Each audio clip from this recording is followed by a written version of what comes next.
Everything that society teaches you about what it means to be rich is completely wrong. Most of the people that you perceive as being wealthy are probably broke. A lot of the people that you perceive as being poor might be some of the highest net worth individuals in your entire network. These are the lessons that I took from this incredible book, The Millionaire Next Door, when I read it 10 years ago. If you actually want to truly be rich, never have to worry about money in your life, and set yourself up for generational wealth, even if you never actually make a high income throughout your entire life, you're going to love what I'm about to talk about in this video. The Millionaire Next Door was written and published in 1996 by Thomas Stanley and William Danko. To write this book, they did something simple. They studied everyday millionaires in the United States. They interviewed them, they questioned them, and they started to understand what they had in common and what their characteristics were about how they accumulated their wealth. Through questioning them, they extensively dug into some of the common myths around wealth to understand how teachers, tradesmen, and people that were typically perceived as being working class were able to accumulate massive amounts of millions of dollars in wealth in their lifetime. I was lucky to read this book right as I started making my first meaningful income as a young professional, and I really credit it as saving my financial future. I was able to avoid some massive mistakes that have led many peers of mine to still be living paycheck to paycheck to this date, even though they still make a high income. How'd you fucking do that?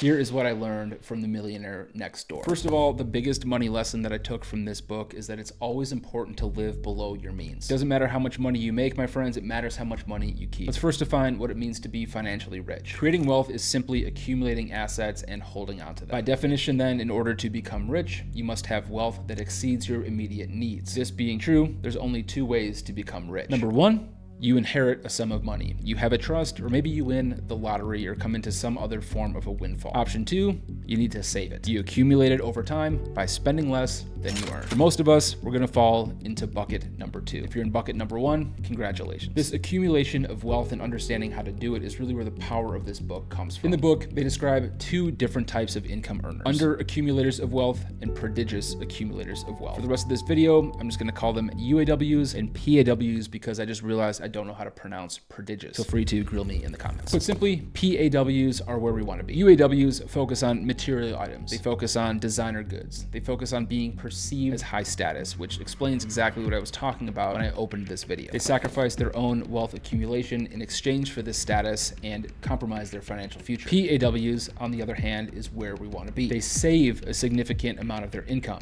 And as a result of this, just like the teachers and the blue-collar workers studied in this book, their wealth becomes disproportionately high in comparison to their income. This is obviously where we want to be. A UAW might have a luxury apartment, a luxury car, but they might be living paycheck to paycheck despite making a lot of money every year. A PAW, on the other hand, maybe has a low income. Maybe they drive a reliable used Toyota. Maybe they saved their money in order to make a down payment on a house instead of renting. Over time, maybe they're paying down their mortgage so they can turn it into a cash flowing asset like a rental property. The PAW approach to finances is inherently less stressful because you're literally eliminating stressors from your life. Additionally, you're growing a financial protective layer around yourself, insuring yourself because you have a cushion around all of your assets. Even though you might be making less than others, you're going to be working towards something called financial independence, which brings us to the second lesson that is crucial from this book. The second lesson is financial independence is more important than social status. If you haven't heard the concept financial independence, look it up because this concept is about to blow your mind. Before we do that though, I wanted to let all of you guys know that I just launched a new newsletter. A lot of you have requested this, and you can sign up for it in the description down below. In my newsletter every single week, I'm going to be sharing insights, hacks, things about living the laptop lifestyle and making money online, which is what this channel is all about. So make sure you sign up for that in the description down below and subscribe to the channel if you haven't already. With that out of the way, back to financial independence. Simply put, achieving financial independence simply means that you've generated a level of wealth for yourself that you no longer need to rely on traditional income in order to live. Unless your goal is to work for as long as you possibly can, your goal should be financial independence. The traditional American dream aligns with achieving financial independence, but here's the thing: only when it comes time to retire between the ages of 55 and 65. This is typically just in time to enjoy the later years of your life, if you're lucky. The Millionaire Next Door actually explains that it's possible to do this much earlier in life, and this completely blew my mind when I realized this. Like,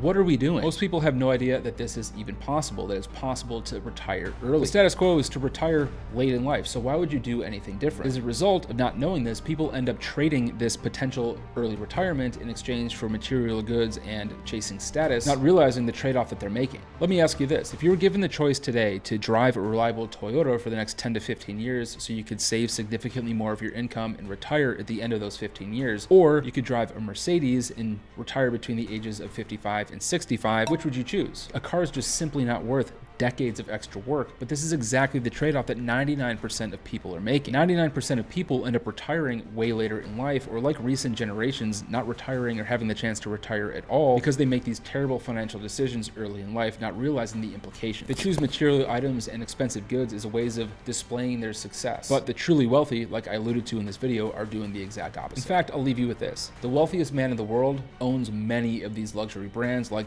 Louis Vuitton and others. He's literally made billions of dollars. His fortune is the richest man in the world off of broke people buying luxury goods in order to display status and look rich. The third major lesson that I took from this book, The Millionaire Next Door, is it's important to invest wisely. When most people picture millionaires, what do you imagine? I'm guessing, like most people, you envision somebody who makes millions of dollars per year. This is rarely the case. This book uncovers that most millionaires don't actually achieve their millionaire status by earning a high income. They do it through disciplined and consistent investing over time, usually in a very consistent and very boring way. Essentially, they consistently enter the market through low-risk investments like ETFs and mutual funds. They avoid high-risk speculative ventures. They stay away from get-rich-quick schemes, and they focus on growing long-term wealth instead of short-term whinge, which is a big topic of my channel. The book also stresses a very important lesson, which is that it's important to have a high level of financial literacy. This helps you make informed financial decisions. This is honestly a constant journey, not a destination. Educating yourself with YouTube videos, informative books, and content from other trustworthy sources are a great place to start. In the description down below, I'll drop a link to a course that really changed the game for me financially by somebody who I trust a lot, Marco from Whiteboard Finance. He has a course called Whiteboard Finance University, which I've personally gone through. Marco has also personally answered many financial questions that I have, and I really highly recommend you check out his course. If you've been around my channel for a while, you know that I own a couple 7-figure businesses, and I'm really into financial hygiene and financial management, and there's a ton of information on that, and honestly, Marco does a much better job of educating on those topics than I possibly could. The fourth and final lesson that I took from The Millionaire Next Door is that it's important to think like an entrepreneur or to be entrepreneurial. At the time that I first read this book, let me be honest with you guys, I already had my work cut out for me. I had to change my financial habits. I had to change the way that I approached money. I had to change how much I was saving. I had a tall order of work in front of me. All that being said though, there's one quote from this book that really stuck with me. More often than not, the most productive investments are the ones you make in yourself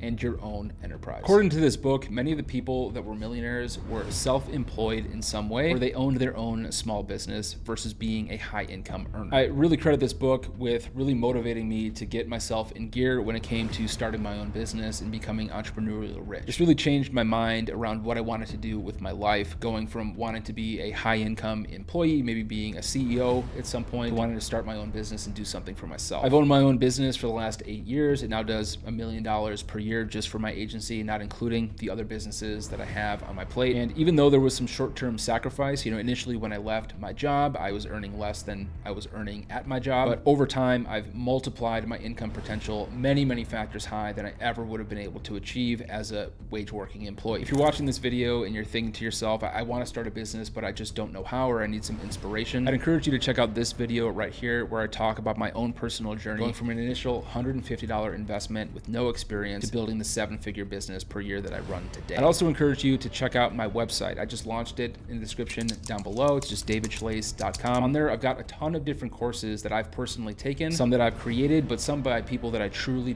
trust, whose own courses I have invested in. My goal is to not only talk about my courses and to sell my courses, but to connect to you with the course that's the best one for you. Check that out in the description down below, and make sure that you subscribe to my channel. I've got some awesome videos coming in the next couple of weeks you aren't going to want to miss.